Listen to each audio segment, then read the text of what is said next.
আমরা না অনেক সময় টাকা নষ্ট করে ফেলি। সেটা বলতে পারো জেনে বুঝে অনেক সময় নষ্ট করি, আবার অনেক সময় অজান্তেই হয়তো কিছু টাকা নষ্ট করে দিই। আচ্ছা, যখন টাকাগুলো নষ্ট হয়ে যাচ্ছে বা নষ্ট করে দিচ্ছি, তখন কি নিজের মনকে এই প্রশ্নটা করি যে আজকে আমরা এই টাকাগুলোকে নষ্ট করছি, কিন্তু আমাদের সময় চিরটাকাল একই রকমভাবে তো চলবে না। যদি কোনোদিন আমাদের জীবনে খারাপ সময় এসে হাজির হয় বা খারাপ পরিস্থিতি এসে হাজির হয় বা কোনো রকম বিপদের সম্মুখীন আমরা হয়ে গেলাম হঠাৎ করে, তো তখন যে টাকাগুলো আমরা নষ্ট করছি কোনো কারণে কেউ আমাদেরকে কি 1 টাকা দিয়েও সাহায্য করবে? বিপদের দিনে আমাদের পাশে এসে বলবে চিন্তা করো না, আমি আছি, যা সাহায্য লাগে বলো, আমি নিশ্চয়ই চেষ্টা করব, এরকম কি কেউ বলার রয়েছে? কেউ কিন্তু নেই। দেখবে তখন অনেক চেনা মানুষ তোমার, যাদের সাথে তোমার হয়তো ভীষণ ভালো সম্পর্ক, কেমন যেন তারা তোমার কাছে অচেনা হয়ে উঠেছে। তুমি যেন তাদেরকে চিনতেই পারছো না। তাই আমার মনে হয় টাকা জিনিসটা এমনই, সেটাকে নষ্ট না করাই ভালো। আমি আজকে তোমাদেরকে মাত্র 3টে প্ল্যানের কথা বলবো। এই প্ল্যানগুলো যদি কাজে লাগাতে পারো তাহলে টাকা নষ্ট জিনিসটা হবে না। আমাদের প্রত্যেকটা মুহূর্তে এই জিনিসটাই মাথায় রাখতে হবে, আর যাই করি না কেন আমরা টাকা নষ্ট কিন্তু কোনো না কোনোভাবে করব না। আলোচনা করছি ফার্স্ট প্ল্যানটা, 10% রুল। বিষয়টা কি? আমাদের যেটা মাসিক ইনকাম সেইখান থেকে মাত্র 10% বা 10% টাকা আমরা খরচা করব, যাই বলো নষ্ট করব, বাহালাতুই করব, যাই বলো, তার জন্য শুধুমাত্র 10% টাকা বরাদ্দ করব।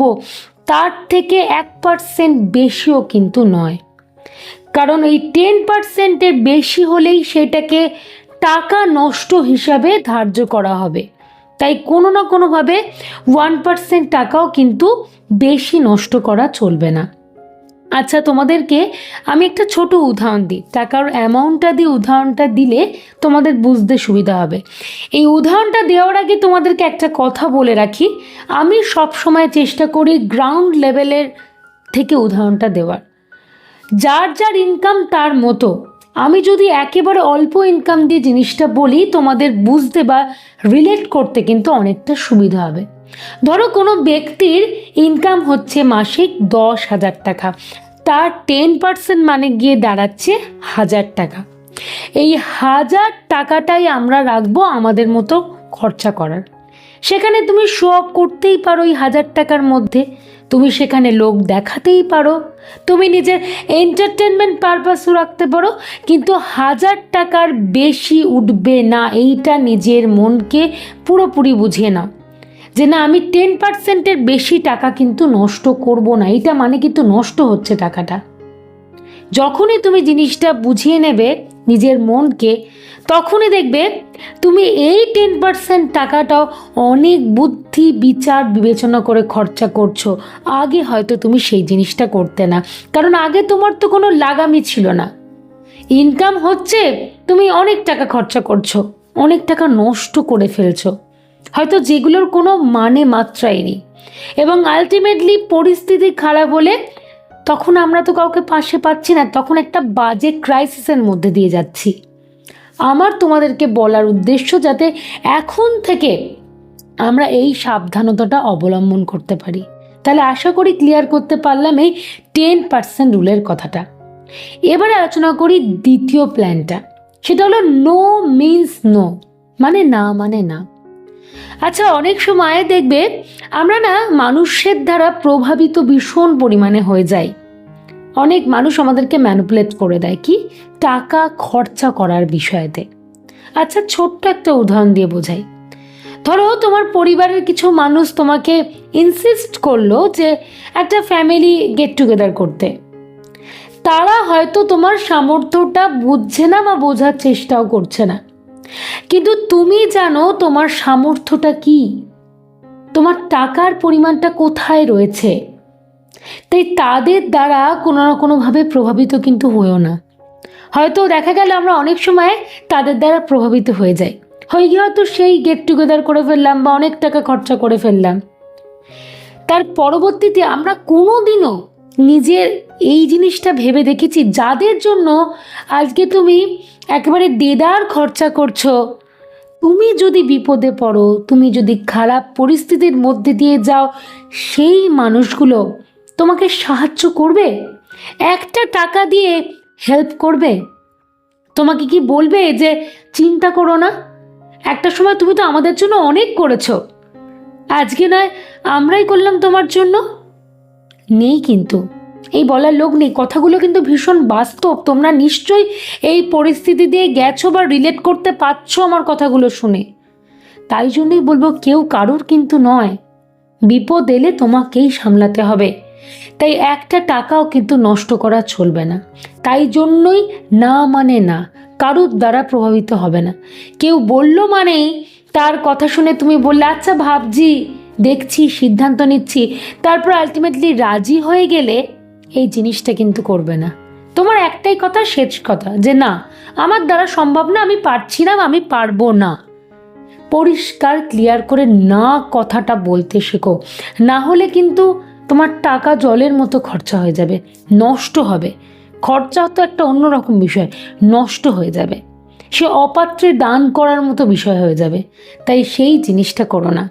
3 নম্বর প্ল্যানের কথাটা বলি, প্লে উইথ মাইন্ড।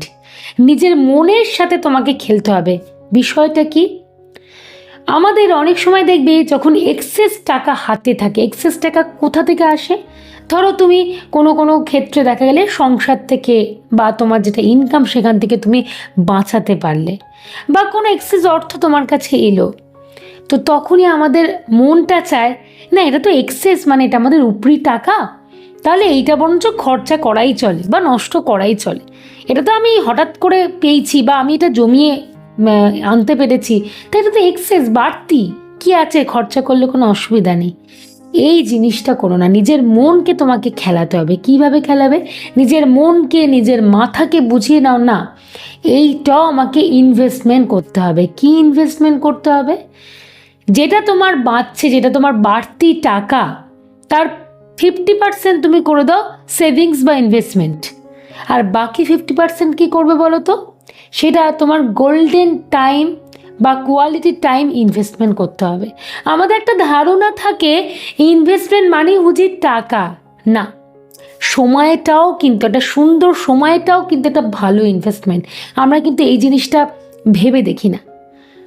হয়তো তোমার কোনো কাছের মানুষ রয়েছে, তোমার আপনজন রয়েছে, তার সাথে তুমি কিছুটা সময় কাটালে, হয়তো কোথাও একটা ট্যুর প্ল্যান করলে, তোমার টাকার কারণের জন্য তুমি হয়তো পারছিলে না, 2-3 মাস এইভাবে চালনা করে তারপর সেই ট্যুর প্ল্যানটা করলে, একটা সুন্দর সময় তুমি কিন্তু কাটাতে পারলে।